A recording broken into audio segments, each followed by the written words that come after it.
আসসালামু আলাইকুম প্রিয় ভিউয়ার্স, প্রথমে জানিয়ে দেব আমাদের হাতে থাকা সর্বশেষ আন্তর্জাতিক সংবাদ শিরোনাম। ইসরায়েলি বিমান হামলায় গাজায় 38 ফিলিস্তিন নিহত।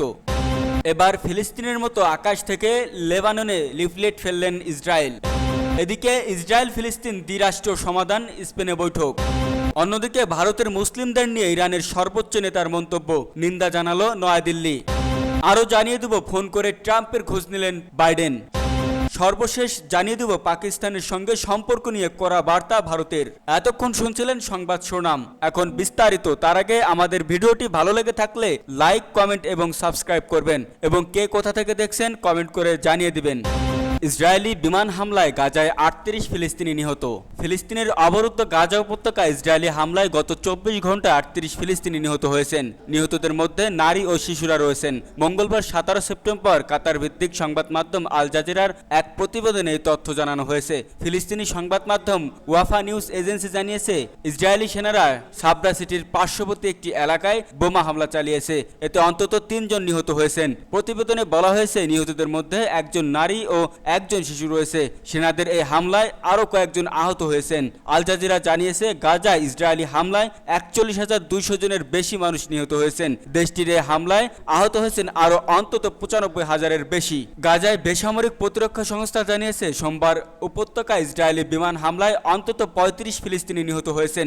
এক বিবৃতিতে গাজায় সিভিল ডিফেন্স জানিয়েছে, উত্তর গাজায় ইসরায়েলি সেনারা 6 ফিলিস্তিনিকে হত্যা করেছে। এর মধ্যে 3 জন একটি বেসামরিক সমাবেশে বিমান হামলায় নিহত হয়েছেন। এতে আরও বলা হয়েছে, গাজায় ইসরায়েলি বিমান হামলায় 2 শিশু ও 1 নারী সহ অন্তত 10 ফিলিস্তিনি নিহত হয়েছেন। এছাড়া গাজায় নুসেইরাত শরণার্থী শিবিরে 2টি বাড়িতে ইসরায়েলি বিমান হামলায় আরও অন্তত 13 ফিলিস্তিনি নিহত হয়েছেন। সিভিল ডিফেন্স আরও জানিয়েছে, গাজার দক্ষিণাঞ্চলে খান ইউনিসের আল মাওসিতে বস্ত্রযুদ্ধদের তাঁবুতে বিমান হামলা চালিয়েছে ইসরায়েল। এতে অন্তত 6 ফিলিস্তিনি নিহত হয়েছেন। জাতিসংঘের সংস্থা বলছে, ইসরায়েলি আগ্রাসনের ফলে গাজায় 90% বাসিন্দা বস্ত্রচ্যুত হয়েছেন। এছাড়া সেখানকার প্রায় 5 লাখ মানুষ বিপজ্জনক ক্ষুধার্তর সম্মুখীন। এমনকি উপত্যকাটির বেশিরভাগ হাসপাতাল বন্ধ অবস্থায় রয়েছে। জাতিসংঘের তথ্য মতে ইসরায়েলে হামলায় বস্ত্রচ্যুত হয়েছেন গাজার 85% বাসিন্দা। খাদ্য, বিশুদ্ধ পানি আর ওষুধের তীব্র সংকটের মধ্য দিয়ে দিন কাটাচ্ছেন তারা। এছাড়া ভূখণ্ডের 60% অবকাঠামো ইসরায়েলি হামলায় ধ্বংস হয়ে গেছে। আন্তর্জাতিক আদালতে গাজায় গণহত্যার অভিযোগে অভিযুক্ত হয়েছেন দেশটি। ফিলিস্তিনের মতো আকাশ থেকে লেবাননে লিফলেট ফেললেন ইসরায়েল। ফিলিস্তিনে বিমান হামলা চালানোর আগে প্রায় আকাশ থেকে লিফলেট ফেলত ইসরায়েল। এবার একই কায়দায় লেবাননে আকাশ থেকে দেশটিতে লিফলেট ফেলছে তেল আবিব। রোববার 15 সেপ্টেম্বর লেবাননে সীমান্তবর্তী একটি গ্রামে ওই লিফলেট ফেলা হয়। তবে ইসরায়েলের সেনাবাহিনী বার্তা সংস্থা এএফপি-কে বলেছে, অনুমতি ছাড়াই একটি ব্রিগেড এমন পদক্ষেপ নিয়েছে। গেল 7 অক্টোবর ইসরায়েলে ঢুকে হামলা চালায় ফিলিস্তিনের স্বাধীনতাকামী সংগঠন যোদ্ধারা। ওই হামলার পাল্টা প্রতিশোধ গাজাকে মাটির সঙ্গে মিটিয়ে দিতে মিশন নেয় ইসরায়েল। তবে সীমান্তের উপর থেকে ইসরায়েলকে আতঙ্কে রেখেছে লেবাননের প্রতিরোধ যোদ্ধারা। গেল কয়েক মাস ধরে লেবাননের সঙ্গেও ইসরায়েলের যুদ্ধে জড়িয়ে পড়ার মতো পরিবেশ তৈরি হয়েছে। এবার দক্ষিণাঞ্চলে লেবাননের বাসিন্দাদের বাড়িঘর খালি করতে বলল ইসরায়েলের সেনাবাহিনী। গেল 11 মাসের মধ্যে এই প্রথম এমন কোনো নির্দেশ দিল ইসরায়েল। লেবাননের সরকারি বার্তা সংস্থা ন্যাশনাল নিউজ এজেন্সি জানিয়েছে, ইসরায়েলের শত্রুরা আল ওয়াজিনে লিফলেট ফেলছে। ওই এলাকা এবং আশপাশে যারা বসবাস করেন তাদের সেখান থেকে চলে যেতে বলা হয়েছে। আল ওয়াজিনের মেয়র আহমেদ আল মোহাম্মদ ওই লিফলেটের একটি ছবি এএফপির সঙ্গে শেয়ার করেছেন, যেখানে দেখা যায় মানচিত্রের এক জায়গা লাল চিহ্ন দেয়া আছে। ওই এলাকায় খালি করার নির্দেশ দেওয়া হয়েছে। এই মুহূর্তে বাসিন্দাদের ঘরবাড়ি ছেড়ে উত্তরে খায়াম অঞ্চলে চলে যেতে বলা হয়েছে। যুদ্ধ শেষ না হওয়া পর্যন্ত ওই এলাকা ফেরত না আসতে নির্দেশও দিয়েছে ইসরায়েলি বাহিনী। এ ঘটনায় ইসরায়েলি সেনাবাহিনীর একজন মুখপাত্র বলছে, ড্রোন দিয়ে ওই এলাকায় লিফলেট ফেলা হয়েছে। এর আগে সেখান থেকে উত্তরাঞ্চলীয় ইসরায়েল রকেট ছোড়া হয়েছিল। 769 ব্রিগেড নিউজ উদ্যোগে এই লিফলেট ফেলেছে। উত্তরাঞ্চলীয় কমান্ডার এই লিফলেট ফেলার অনুমতি দেয়নি। এখন এই ঘটনায় তদন্ত শুরু হয়েছে। তবে এরই মধ্যে ওই এলাকা ছাড়তে শুরু করেছে মানুষ। গেল কয়েক মাস ধরেই লেবাননের সঙ্গে ইসরায়েলের সর্বাত্মক শুরু হওয়ার মতো পরিস্থিতি সৃষ্টি হয়েছে। ইসরায়েলের যেন এই যুদ্ধে জড়িয়ে না পড়ে তা নিয়ে জোর প্রচেষ্টা চালিয়ে যাচ্ছে যুক্তরাষ্ট্র। কিন্তু সীমান্ত উভয় অংশে উত্তেজনা বিরাজ করছে। প্রতিনিয়ত থেমে থেমে ছোটখাটো হামলার মতো ঘটনাও ঘটেছে। তবে সাম্প্রতিক সপ্তাহগুলো ইসরায়েল ও লেবাননের মধ্যে যুদ্ধ অনিবার্য হয়ে উঠেছে বলে বিশ্বাস সামরিক বিশ্লেষকদের।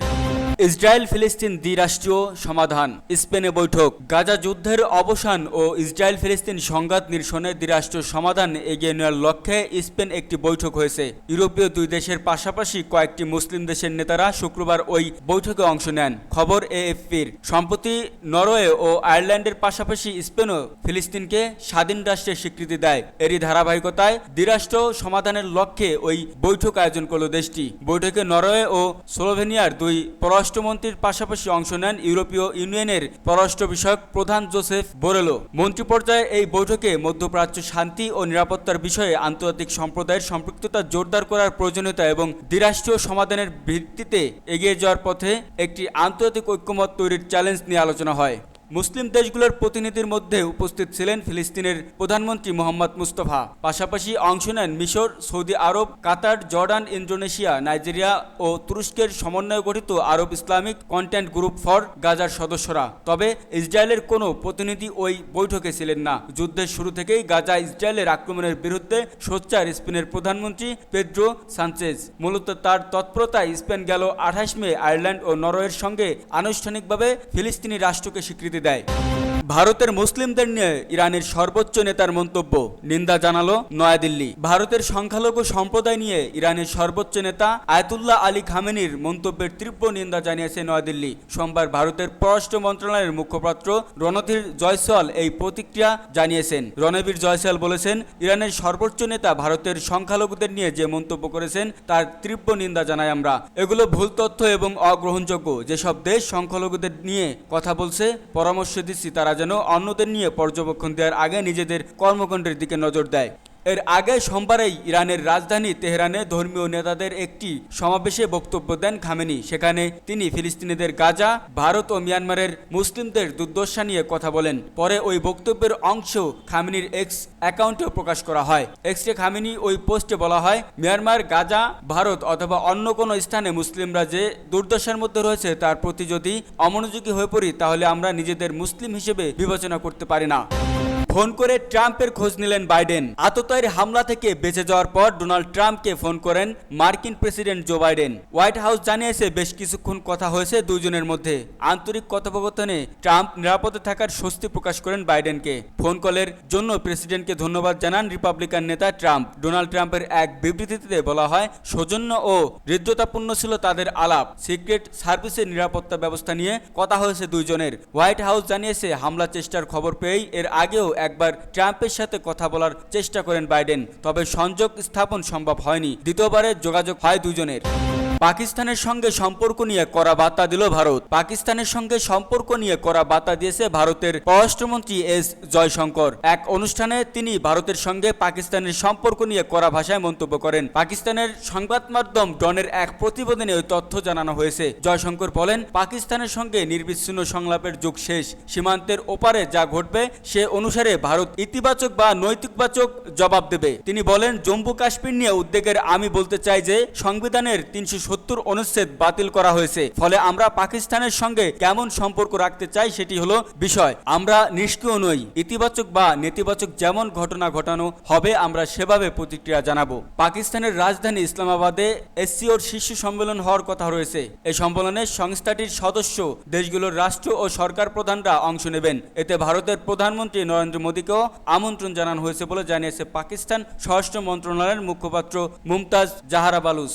পাকিস্তান পররাষ্ট্র মন্ত্রণালয়ের সাপ্তাহিক প্রেস ব্রিফিংয়ে পররাষ্ট্র মন্ত্রণালয়ের মুখপাত্র বলেন, ভারতের প্রধানমন্ত্রী নরেন্দ্র মোদীকেও সম্মেলনে অংশগ্রহণের জন্য আমন্ত্রণ জানানো হয়েছে। কিছু দেশ এরই মধ্যে অংশগ্রহণের বিষয়টি নিশ্চিত করেছে। কোন কোন দেশ নিশ্চিত করেছে তা যথাযথ সময়ে জানানো হবে। বিশ্লেষকদের মতে জম্মুতে সাম্প্রতিক সন্ত্রাসী হামলা পাকিস্তানের উচ্চ পর্যায়ের মন্ত্রী সফর নিয়ে নেতিবাচক পরিবেশ তৈরি করতে পারে। গত মাসে কার্গিল বিজয় দিবস উপলক্ষে পাকিস্তানের প্রধানমন্ত্রী নরেন্দ্র মোদী এক বার্তায় পাকিস্তানের উদ্দেশ্যে বলেন তারা ইতিহাস থেকে কিছুই শেখেনি। জানা গেছে সর্বশেষ পাকিস্তানে সফর করেছিলেন ভারতের সাবেক পররাষ্ট্রমন্ত্রী সুরমা রাজ। 2015 সালে তিনি দেশটি সফর করেন। বিশ্লেষকদের মতে ভারত ও পাকিস্তানের মধ্যকার সম্পর্ক উন্নতির সম্ভাবনা খুবই কম, কেননা ভারত জম্মু ও কাশ্মীরে বিশেষ মর্যাদা বাতিল করেছে।